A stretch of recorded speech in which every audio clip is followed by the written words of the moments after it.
In this lesson, we will finally go on to contouring work hours.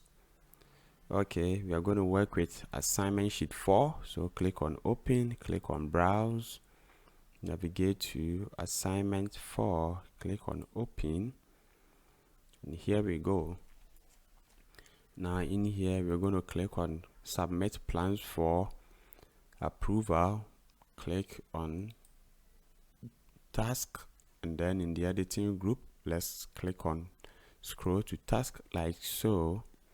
Now we are going to change this task form to task usage. How do we do that?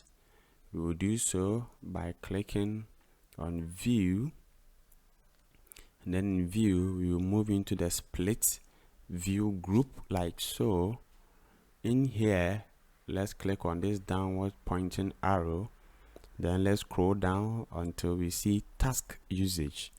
Click on task usage, and this form will change. Now you see that the name changes to task usage on the left pane.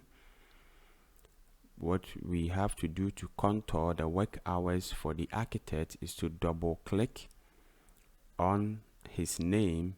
But before we do so, let's take a look at how the 8 hours are spread across the 1 month that the architect will be working.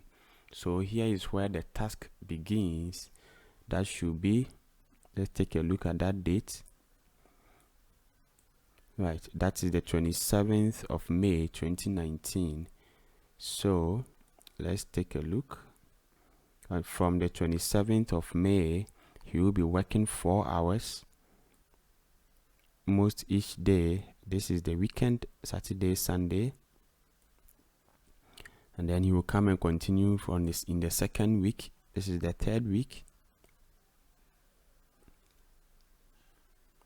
And in the final week, he will be working 0.4 hours per day for the 20 working days in the whole month, because we have a month here.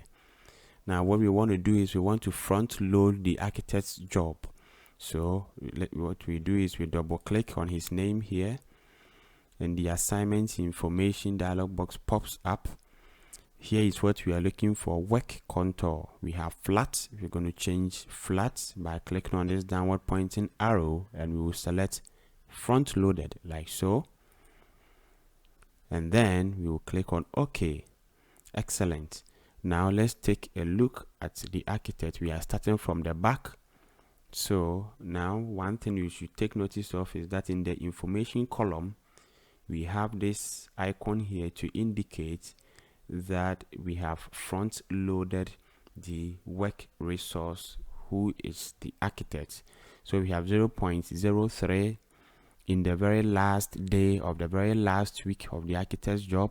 So as we come this way or move to the left, the architect's workload will keep on increasing. Okay, so let's take a look.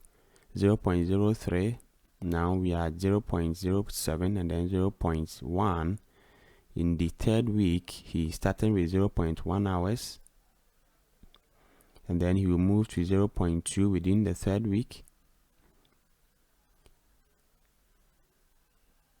Right, and then let's scroll into the, is this the second week? He is already at 0.4. And then in the first week, he will be doing 0.4 throughout. In the second week, he will start with 0.4 and end the week with 0.3. So you see that his work is gradually decreasing as we move from the front to the end of the month.